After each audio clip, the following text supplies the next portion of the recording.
Hey, it's Lauren. I haven't made a video in a while and I'm sorry. I always tell you that I will and I never keep up on it. I guess I have commitment issues with that. I used to be really good at it, but not anymore.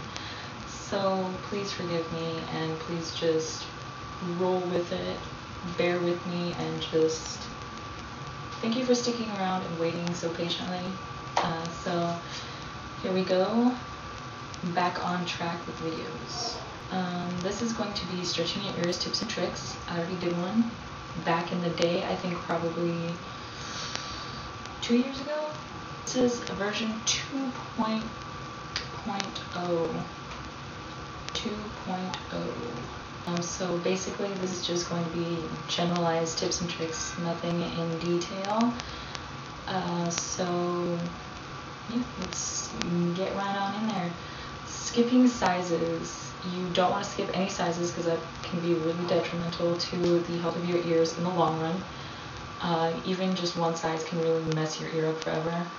What I generally suggest people do, and I get a lot of criticism for this, but I generally tell people to start at a 12 gauge, which is, I believe it's 1.6 millimeters. It's such a small difference from a standard earring. It's less of a difference than most stretches are. Hygiene, all you have to do really maintenance-wise is maintain proper hygiene. Clean them, massage them. If they get a little irritated, then help them out with that. Sea salt soaks, etc., etc. For different methods of stretching, there are taping, tapering, dead stretching, weights, and I think that's it. My mind's blank when it comes to, if there is another one, then I'm sorry for not mentioning it, but that's all that's coming to mind right now. Tapering is basically the only way you can stretch your ears when you're starting out at the very, very small sizes, but taping is the best way to stretch your ears. It is the safest, least traumatic way to stretch your ears. You can tape using, don't use any of the other ones ever. The only two that I would recommend using, these are the only two that you can stretch your ears with safely.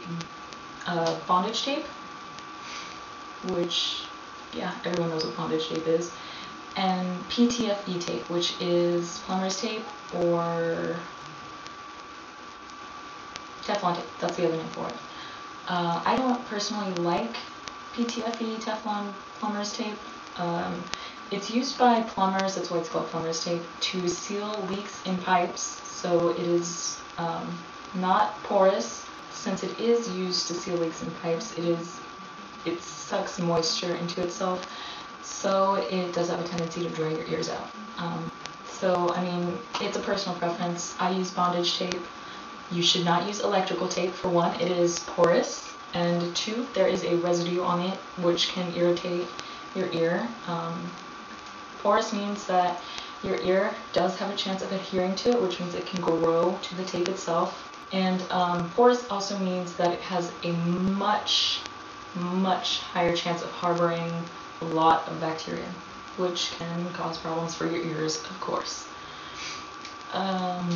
Any other kind of tape, like duct tape, packing tape, scotch tape, no, do not use any of those. Those are horrible, horrible, horrible. Silicone, don't stretch with silicone. Silicone should only be worn in healed piercings. If you do stretch with silicone, that's a bad thing. It is very porous, very traumatizing to your ear if you do stretch with it. Bad idea. For massaging ears, there's a special way to massage that I found works best. I can demonstrate it for you because I don't think I've done that yet. If I have, it's been a while. But when you do massage your ears, you want to use a oil, such as vitamin E oil, emu oil, jojoba oil, bio oil, etc., etc. I usually use jojoba oil. I find it most beneficial. I also love vitamin E oil, don't get me wrong. I just don't have any right now. And I have never tried emu oil because it is derived from the fat of an emu. I'm vegetarian. So if you're vegan, vegetarian, or just animal friendly, don't use emu oil because it is derived from the fat of an emu, which is, if you don't know what an emu is, it's one of those big birds, like an ostrich. Earlier in this I was supposed to demonstrate how to massage an ear. So let me just flip my hair back like that. This is, my plugs are backwards by the way. There is, it's kind of dirty, it's kind of gross, I'm sure I don't really want to show this on camera, but it's got an octopus with a mustache. Yes. This is my naked lobe, dried up and crusty. This is my jojoba oil. I am almost out. I'm hoping to get more for Christmas. This is always at the top of my Christmas list. But just get it on the lobe. Just make sure a majority of the oil goes on your lobe. And then start at the top. Bring it all the way down, just slowly massaging all the way to the tip of your lobe. And then back up. Slowly, all the way down to the tip of your lobe and back up. Tip of your lobe. I keep getting hairs in my earlobe. It was horrible. And then just, I really just twist it around, play with it a little bit after I do that. A couple minutes. Just play with it a little bit. Get it nice and happy. As you can see, it's starting to turn kind of reddish. You can't actually see that very well. But that's just, my entire ear is red now. Just bring it down in there. Sea salt soaks. I've done a video on sea salt soaks. They are extremely beneficial if your ear is irritated at all. What sea salt soaks do is, if you've got a problem, it helps draw out infection. So basically just sea salt soak that bad boy out of there and your ear will be a happy camper. Blowout/tears. These are pretty big problems with your ears that you can encounter from stretching too fast, from stretching improperly. Basically, that's the only ways you can get them. What you do if you do get a blowout or tear is downsize immediately. At least, this is my personal advice, at least 2 sizes. At least. The more sizes, the more beneficial it will be. Sea salt soaks, massages, vitamin E oil is great for scar tissue. It helps minimize scar tissue and regenerate new skin cells, which is really good for healing skin. Who would have thought? For blowouts in particular, I've never had a blowout myself, but I've helped people with blowouts several times. What I found works the best is put your jewelry in whatever way the blowout is. Say if you've got a blowout on the back of your ear, put your jewelry in backwards. That'll push the skin back inside, because blowouts are skin from the inside pushed out into like a weird bubble thing. And so if you push the skin back, it'll kind of like readjust itself to be in there, and it'll just, yeah, it'll be happy once again. Downsizing, for if you've got thin lobes, downsizing really does help. It does take a lot of downsizing to get significant results, but I mean, it's worth it in the long run. Rubbing alcohol and peroxide are both no-nos. They are very dehydrating, for one. They will dry your ear out like nothing else. And also, people use the excuse that they kill bacteria, but they don't kill just the bad bacteria, as I'm sure you've all learned through your course of life experience, that there is good bacteria. Well, rubbing alcohol and peroxide kill the good bacteria. And so if there is bacteria harboring in there, it kills the bad bacteria, but it also kills the good bacteria. That's all I have for this, but I have an update. This ear is 1 3/4 inches, 1 3/4, 44 millimeters, which was my goal size for the longest time. I've changed my goal to 2 1/4, no longer 2 inches. It's kind of bad, but I mean, can you imagine how big this lobe's gonna be? It's gonna be nice. This lobe's gonna get there eventually. This one is almost at 1.5 inches, getting back up there.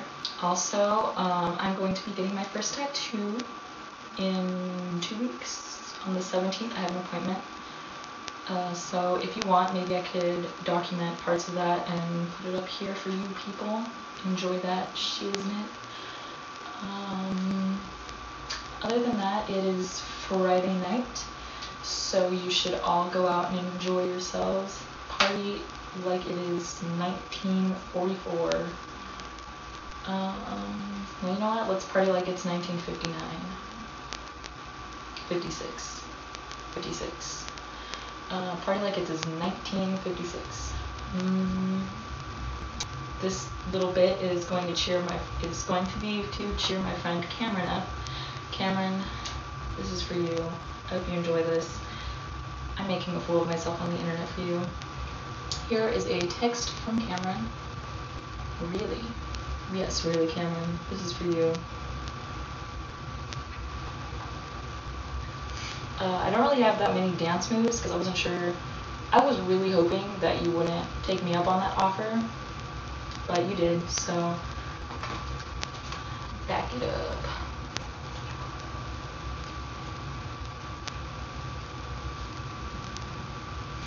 Look at my elbows. Oh, my elbows look weird.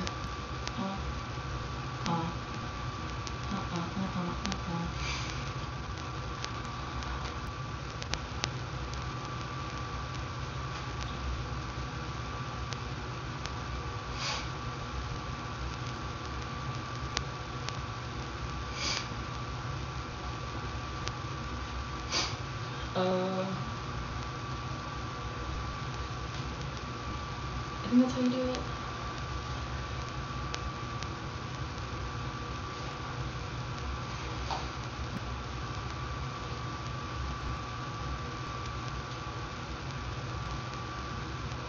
Cameron, I'm sorry this has not been very successful. You're probably not cheered up at all, so this was all kind of pointless, wasn't it? You can laugh at me now if it was. I'm gonna go take care. Oh yeah. Oh yeah. Oh! I forgot. Skippity doo dah. But I would like to pause right there and say that I prefer my Jesus in a tuxedo t-shirt because it says I'm formal, but I also like to party. I also like baby Jesus. Baby Jesus is one of my favorites. And that is all. Merry Christmas.